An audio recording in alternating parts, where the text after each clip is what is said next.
Let's face it, in our busy lives, we don't eat enough fruits and vegetables. In fact, according to the CDC, only 1 in 10 Americans are eating the recommended daily amount of fruits and vegetables each day, missing out on essential vitamins, minerals, fibers, and antioxidants. And that's where Balance in Nature comes in. Balance in Nature sources only the best produce, free from pesticides, heavy metals, and harmful bacteria. And Balance in Nature is the best fruit and vegetable product on the market. They use only fresh, whole fruits and vegetables inside each capsule. They don't use any GMOs, fillers, binding agents, or preservatives of any kind.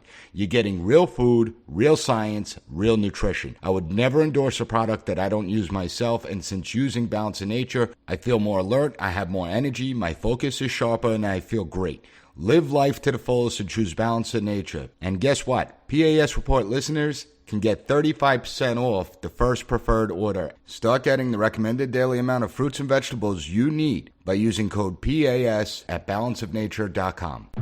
Welcome to the P.A.S. Report Weekly Roundup Podcast. The P.A.S. Report provides an honest analysis on the critical issues that matter to you without the biased media filters. Here's your host, Professor Nicholas Giordano. What's up, everyone? Welcome to the P.A.S. Report Podcast. This is your host, Nick Giordano. I got a fantastic episode lined up for you, but first, I want to take a moment talk about those impacted by Hurricane Ian. Our thoughts and prayers are with you from New York. The devastation, I mean, looking at the images on TV, it's just stunning. It was catastrophic. As someone who understands emergency management, they certainly have a difficult road ahead, but we are a resilient people and we will bounce back. Right now, we have to remember the first responders and the emergency managers who are operating purely on adrenaline at this point. They're probably exhausted, but they keep pushing themselves to try and save more lives, to try and limit the damage.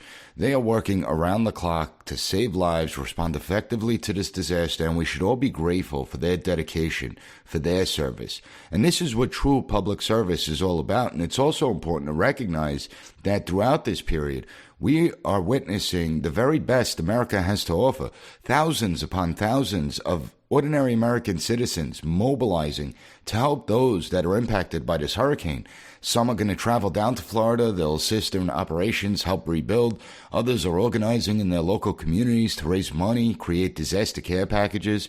I mean, when you look at the American people, you see the remarkable nature of the United States. It's efforts like these that illustrate why America is an exceptional nation. That when our fellow people are in need, we help them. The differences don't matter, regardless of what the media jackals say. We're not as divided as they want to make us out to be. Sadly, these jackals, they never give the true spirit of Americans the coverage that we deserve, because it's the American people that make the country, not the government. In any event, let's hope they could recover as quickly as possible. Consider volunteering, donating money to help those in need. And again, our thoughts and prayers are with all those impacted. Now, for today's episode, I have a great guest coming in. I have Lieutenant Governor of North Carolina, Mark Robinson, coming in, and he is a remarkable man with a remarkable story. He's someone who's not afraid to speak up or speak out. He understands the importance of the United States. He understands the importance of faith and decency, common sense and liberty. And he just released a book, We Are the Majority, The Life and Passions of a Patriot. It is a must-read book. You have to listen to his story. Now, before I bring on the Lieutenant Governor, I want to play a clip of Mark Robinson before he launched a political career. I want to play a clip from a city council meeting where, without anticipating to speak, didn't have anything prepared, he courageously stood up to defend his beliefs, to defend the Second Amendment, to defend the United States Constitution. Take a listen. Mr. Robinson? I didn't have time to You have to give us your name. Oh, I'm sorry. My name is Mark Robinson. I've been in Greensboro all my life.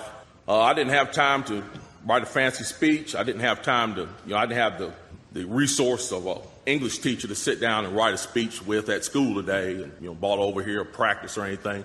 What I really came down here for is this. I've heard a whole lot of people in here talking tonight about this group and that group and domestic violence and blacks, these minorities and that minority. What I want to know is, when are you all going to start standing up for the majority? And here's who the majority is. I'm the majority.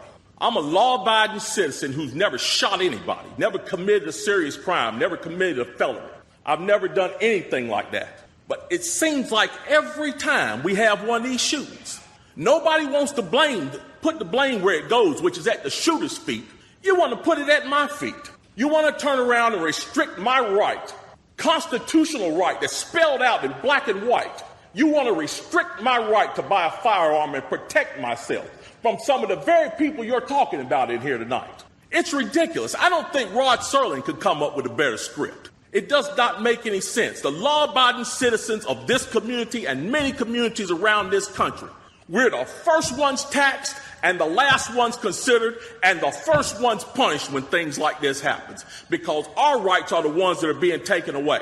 That's the reason why I came down here today. Gun show or no gun show, NRA or no NRA. I'm here to stand up for the law-abiding citizens of this community, because I'm going to tell you that what's going to happen. You can take the guns away from us all you want to. You all write a law, I follow the law, I'll bring my guns down here, I'll turn them in. But here's what's going to happen. The Crips and the Bloods on the other side of town, they're not going to turn their guns in. They're going to hold on to them. And what's going to happen when you have to send the police down there to go take them? The police can barely enforce the law as it is. As what I see, we demonize the police, criminalize and vilify the police, and we make the criminals into victims. And we're talking about restricting guns? How are you going to do that? How are you going to do that when the police department's already hamstrung? You're not going to be able to go down here and take these guns from these criminals. So the criminals are going to hold on to their guns. They're still going to have them. They're still going to break in my house, and they're still going to shoot me with them. And guess who's going to be the one that suffers? It's going to be me. Well, I'm here to tell you tonight, it is not going to happen without a fight. And when I say fight, I don't mean shots fired. I don't mean fist thrown.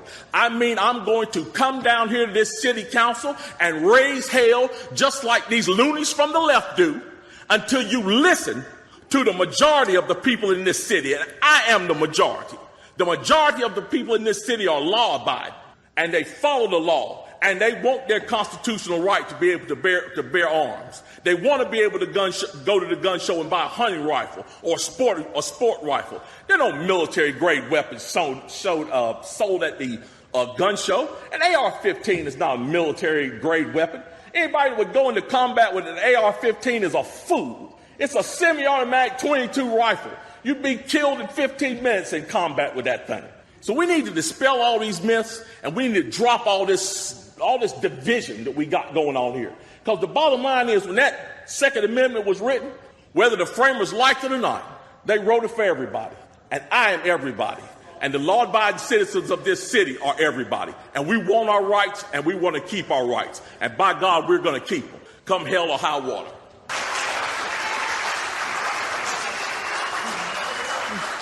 Now, that's a powerful message, and that's what we're talking about when we say you have to have courage. You have to have courage to speak out. Now, before I bring on the Lieutenant Governor, make sure to hit the subscribe button so you never miss an episode. And if you find the content of this podcast informative, please share it with family, friends, throughout your social media. That always helps us. And with that out of the way, I want to bring on the Lieutenant Governor, Mark Robinson, author of the brand new book, We Are the Majority, The Life and Passions of a Patriot. It's a fantastic read. Lieutenant Governor, so happy to have you on the program. How are you today? I'm doing good. How are you doing? Thanks for having me. I'm doing well, and I'm glad you could be here because your entry into politics is a very unique story. And I think it's an inspirational story along with the book that you've just written. Now, I want you to just talk a little bit about your past, how you grew up, and how a speech that you gave that I played earlier for my audience really catapulted you and thrusted you into the spotlight of politics. Well, I was born and raised in Greensboro, and here in North Carolina, and coming along very poor, faced a lot of challenges. My mother and father had a very violent relationship. My father was an alcoholic, witnessed a lot of domestic violence. My father died when I was very young. Not very young. I was 12. I was still pretty young, but left my mom pretty much in the lurch because my mom had never worked outside the home, and she was left with 5 children. 5 of her 10 children were there with her. But my mom made a crucial decision at that point to go to work instead of live off welfare. She decided that working was the best course of action for her. And so she became a custodian at a university, and that's how she took care of us. And it set a standard in my life. Now, coming up, I was blessed. My mom would send us off to church, even though her husband, my dad, didn't allow her to go. But we went to church. And whenever my brothers and sisters, we sat around and we talked about things. We always talked about 3 things. We talked about what was right and wrong, what was fair and unfair, and then we talked about what God said about it. So that was the standards that we were raised on.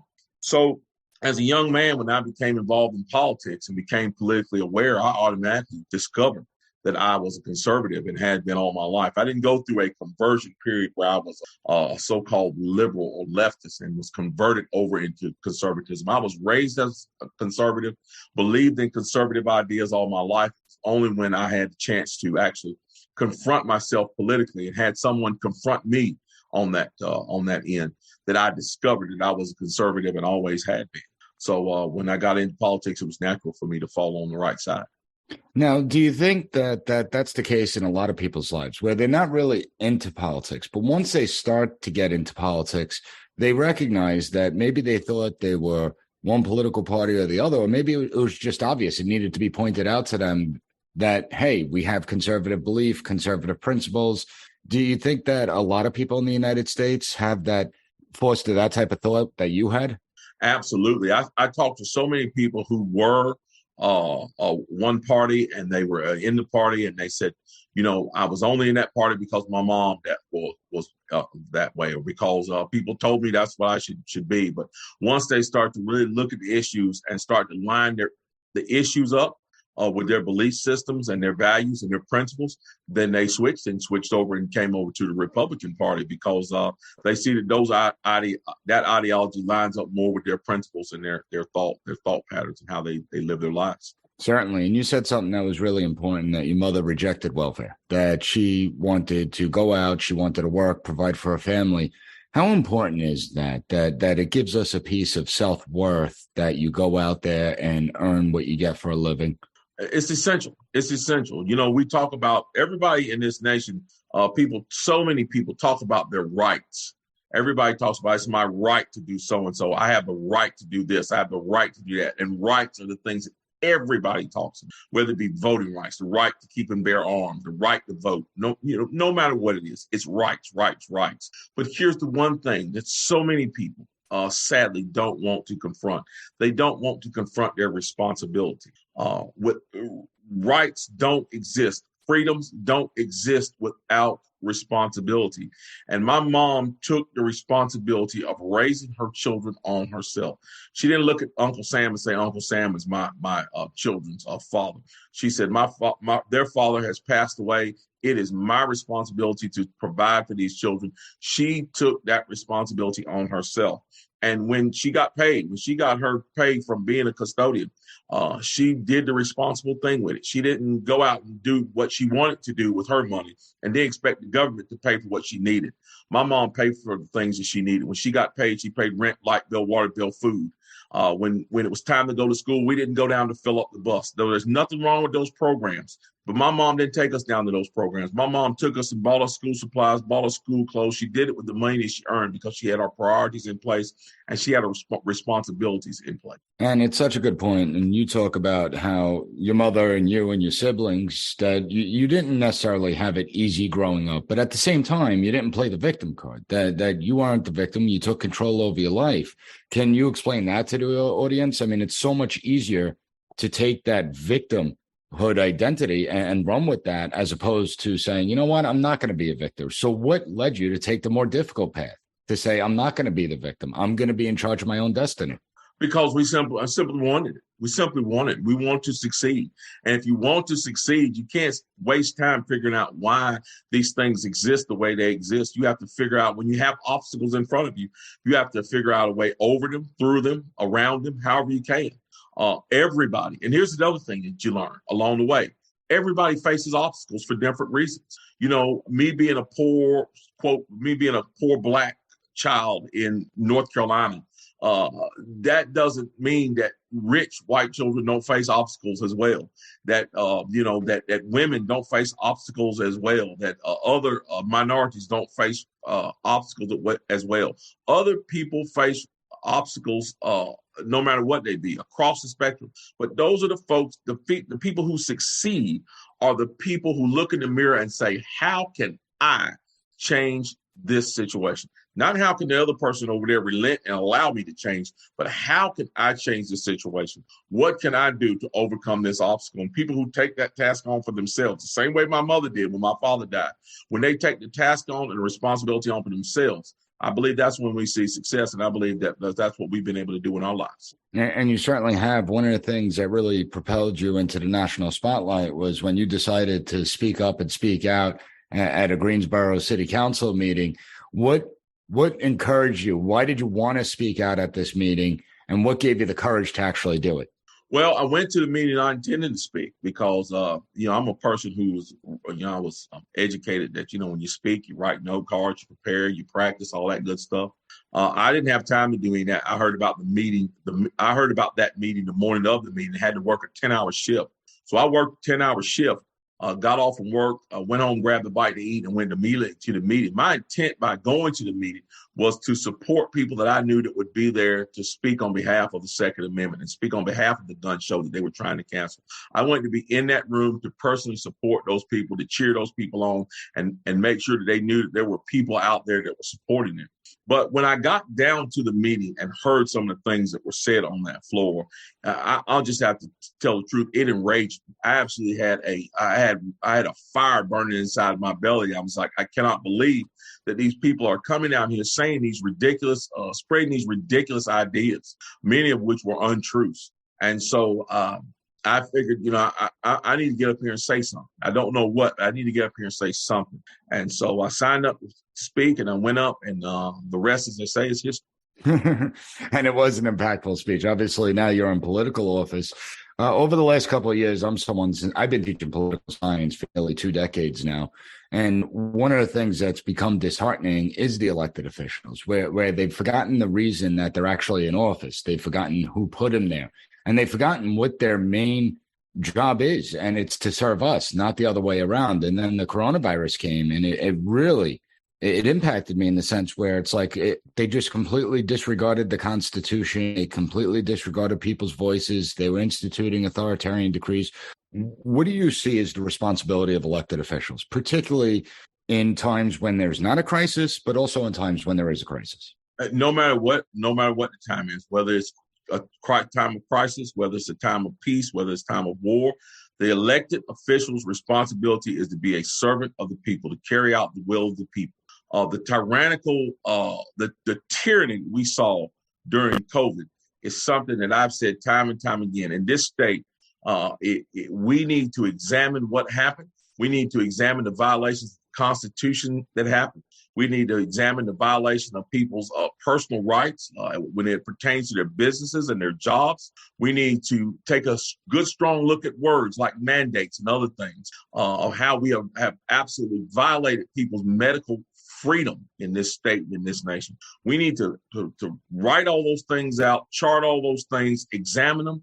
And then at the end of the day, we need to make sure that we craft some legislation or pass some laws that make sure that never happens again. The things that we did during COVID were not just sad and disturbing. They were absolutely deadly to our constitutional republic. The shutting down of people's businesses without their consent, the forcing people to go and get a vaccine, quite frankly is unproven. There's much evidence out there that people need to be made aware of, the warnings that people need to be made aware of when it comes to this vaccine. They're not being made aware of. The shutting down of our churches in this state. You could still go to the strip club and the liquor store and Walmart, but you couldn't go to church. Those things never need to happen again. And the last thing I'll say on that front is this. The stifling of the work ethic in this nation. When we pay people to stay home from work, we are still feeling the dreadful effects of that. That never needs to be done again. We need a complete repudiation of all those things. And we need to put laws on the books to make sure it never happens again. Oh, absolutely. I mean, it was extraordinarily destructive to the entire generation of the young people that were kept out of schools and couldn't interact socially with their friends, to family members. Huge, I mean, it was so destructive. Glad you brought that up. Huge. Absolutely. Huge. And you're in office. You speak to a lot of ordinary folks down in North Carolina, both Republicans and Democrats. Do you see that their attitudes have changed? Some obviously were overly compliant at the beginning and everything. But do you see that people are angry at what the government did and how the government reacted in the coronavirus and took part of their life away? Oh, absolutely. Now that we've come out on the other side and we see exactly what was done, people all over the state, I'm going to tell you a phrase I hear from people more than anything. People say they told me to follow the science, but every time I follow the science, it leads me right back to the money. People are very angry about what happened. People's businesses were destroyed. People's livelihoods were destroyed. People's educational destiny was stifled. Their children's educational destiny was stifled. People's constitutional rights were violated. People are finally starting to see that now, and they are making the call to make sure that it never happens again. And they want something done about it because many people in this state who were initially afraid and initially kind of went along with the program are now saying, no, this is not how we're supposed to go in the United States of America. This doesn't line up with our freedoms. Quite frankly, it doesn't line up with my values. And they're pushing back against it. We've all been there before. You want to get someone the perfect gift for the perfect occasion, but you have no idea what to get. Well, you don't have to rack your brain anymore. Gift baskets are perfect for any occasion, whether it's birthdays, holidays, corporate events, or a simple thank you. At designeryourselfgiftbaskets.com, you get to choose the theme and the products that go into the basket. You have a coffee lover? Try the K-Cup basket. You're looking for something special for the person that loves to barbecue? No problem. There's a basket for it. Make every basket unique to the person you're sending it to. And if you're in a rush and don't have time to customize the gift basket, it's not an issue because at DIYGB.com, you can choose from hundreds of pre-arranged baskets based on the occasion, theme, or recipient. And PAS Report listeners get 10% off using code PAS at checkout. So go to DIYGB.com, find the perfect gift for the perfect occasion, and use coupon code PAS at checkout to get 10% off your order. Visit DIYGB.com today. There was nothing normal about it. And this idea of a new normal, I completely reject. And when you talk, we hear a lot about division today, division in the country. Do you think we're as divided as the media makes it out to be? Or do you think that actually we have much more in common? It's just that the media doesn't focus on that the majority of people just want to live their lives and be left alone and not encumbered by an all-powerful government. Mm-hmm. It's funny you ask that because the title of my book is We Are the Majority. And here's who the majority is. The majority is people who get up and go to work every day, people who follow the rules, people who pay their taxes as best they can, people who pay their bills the best they can, people who want their children to be educated properly, people who, they love the country, they're patriotic, they want to do the right thing. The problem is those people are being disregarded in favor of a small minority, a small, very vocal minority of people who want the exact opposite, who want your children to be indoctrinated in schools, who want to push these transgender ideologies on the children, people who want the government to be in control of our daily lives. Those people are a small minority of people out there. They are not the majority. But we have a news media by and large, and we have many people in the political arena who highlight those loud voices and make it seem as if this country is completely divided. This country is not divided on the substantive issues that plague it right now. Everybody and most people in this country want our border to be secure and want drugs and human traffickers kept out of our country. People want their children to be truly educated and have the skills that they need in order to succeed once they leave the classroom.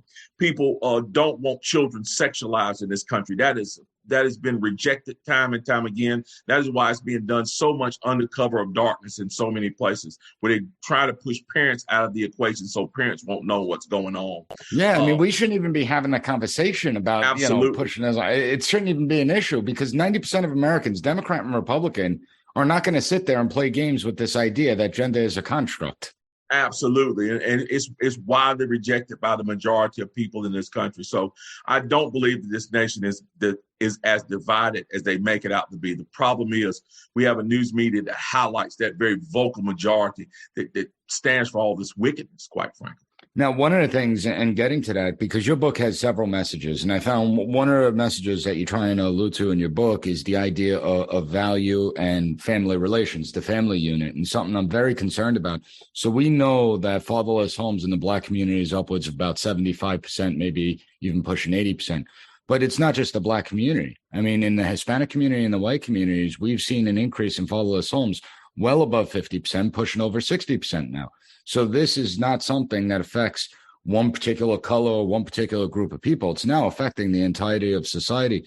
How important is it for fathers to be fathers to their kids, not abandon their kids, not walk away for their kids, but be a part of their life. More importantly, be a role model in their life. Now is more important than ever. We see the degradation of many neighborhoods, many communities across our nation. And if you look at all of those neighborhoods, all those communities, you see that systemic problem of fatherlessness. You see it. You see how it's affected young people all across this nation.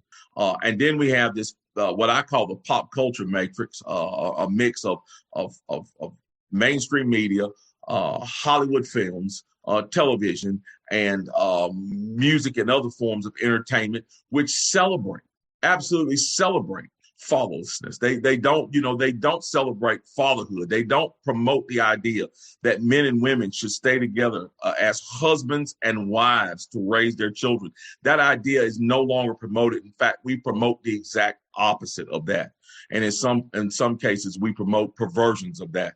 We have got to get back to celebrating what God intended. And what did God intend? God intended for men and women to marry and have children and raise those children as a nuclear family. We've got to get back to that concept. If we do not, we are going to continue to see the struggles that we see now, and we'll have those struggles long into the future. Well, the sad part is you got forces out there that actually want to destroy the nuclear family. It's actually part of their platform. Black Lives Matter Absolutely. had it on their website that they want to get rid of the nuclear family, the patriarchy, and that the community should be raising the children, not the parents, but the community should be raising the children.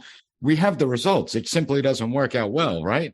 It does not. It does not. With the beginning of the Great Society program under Lyndon Johnson, we saw the dreadful effects of replacing the black father with a welfare check. And it's just degenerated since then. I told somebody the Democratic Party has never given black people in this nation anything altruistically. In fact, I say that in my book, and they have not. Back in the old days, they gave us slave chains and slave shacks. And now today they want to give us welfare in the ghetto.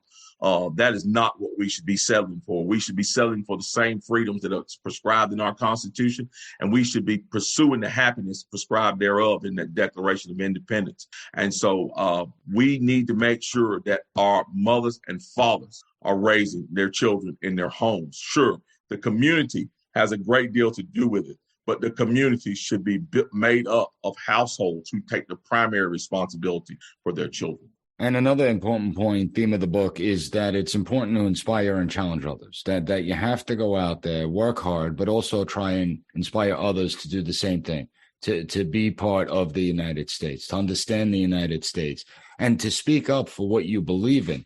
Now, this is something that's become a real problem in today's society where you have cancel culture.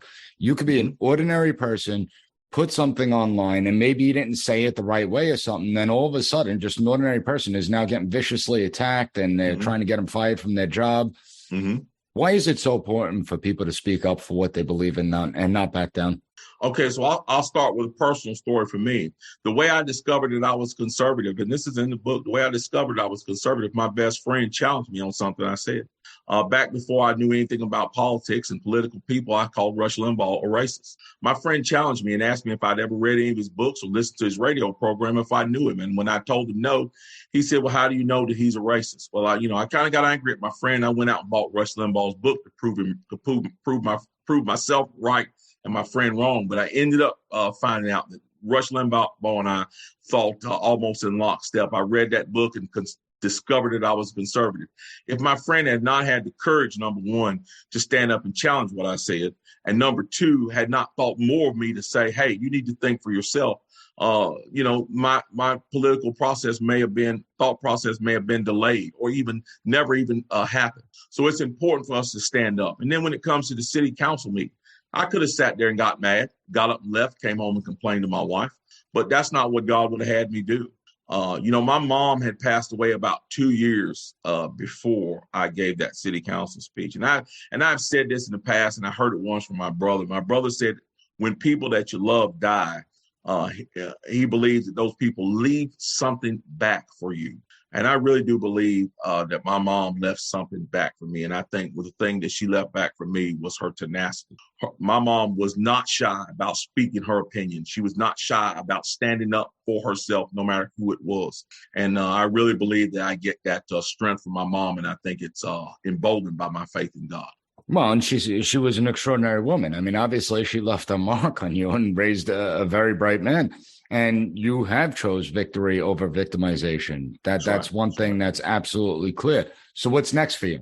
We don't know yet. Lieutenant Governor now, what's next? I'm Lieutenant Governor now. The governor's seat is open. There are a lot of people who want me to run for governor. We're certainly gearing up in that direction. That became apparent when the Republican lieutenant governor who had run for governor did not win.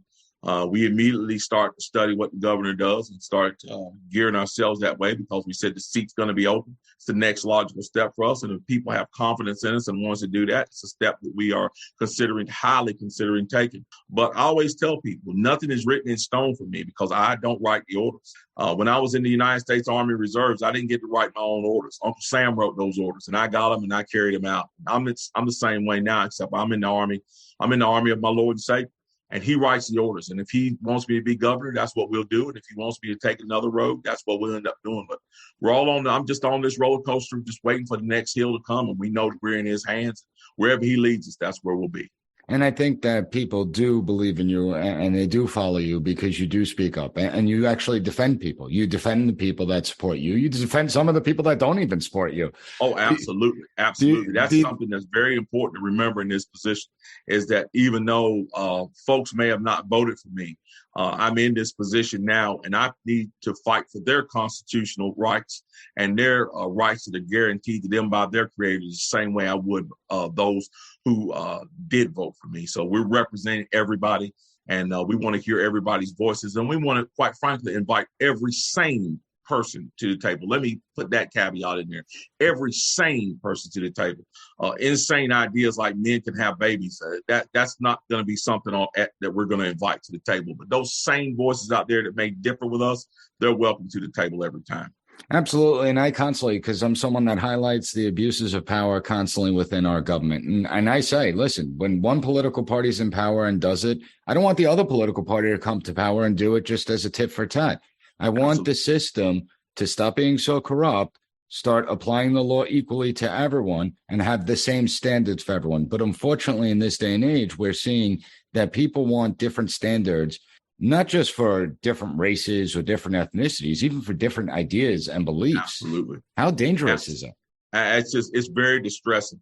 You have a college that calls itself a safe space for all voices, but then they don't want Ben Shapiro or Candace Owens to show up. Some of these people have never promoted violence against anybody, never promoted hatred against anybody. They just have a different political opinion about different political and social topics, and they want to shut those voices down. I tell everybody this: if the person who is trying to silence people's voices, not standing up against their opinions, not pushing them back against a narrative, but the people who are trying to silence voices, those are the dangerous people among us. And you are 100% right. And that's why you are where you are. And you're someone that I believe is very important in the political debate right now. I think your voice is essential. I think people need to read We Are the Majority. It's really important that they read it because I do think it's an inspiring book. Lieutenant Governor, I really appreciate you taking the time to come on the PAS report. Thank you, sir. We appreciate you. Had fun. Very good, sir. Love it. Phenomenal. All right. And I wish you the best of luck with everything. I follow your career closely, so I'm here in New York. One day I may be in North Carolina. We'll see. You got it. Yes, sir. We'd love to have you. Have a good day. Thank you, sir. Bye-bye. I really appreciate the Lieutenant Governor coming on to tell his story. And like I told you, before I brought him on, I told you he's a remarkable man and he's someone who is a leader. The Republican Party needs more people like the Lieutenant Governor who aren't afraid to speak up and stand up for what they believe in. Make sure to check out his book. It's a phenomenal read. I have all the links up at the PAS Report website, pasreport.com. I'm working on a great episode for Wednesday, so you're going to want to tune in. If you find the content of this podcast informative, please take 30 seconds to leave a 5-star rating and write a review on Apple Podcasts. And I want to thank you for joining me, and I'll be back on Wednesday. Thank you for listening to the P.A.S. Report Weekly Roundup Podcast. Have a good one. Bye. Be sure to rate, share, and subscribe to the podcast so you'll never miss an episode. Also, visit PASreport.com and follow us on Twitter at PAS Report.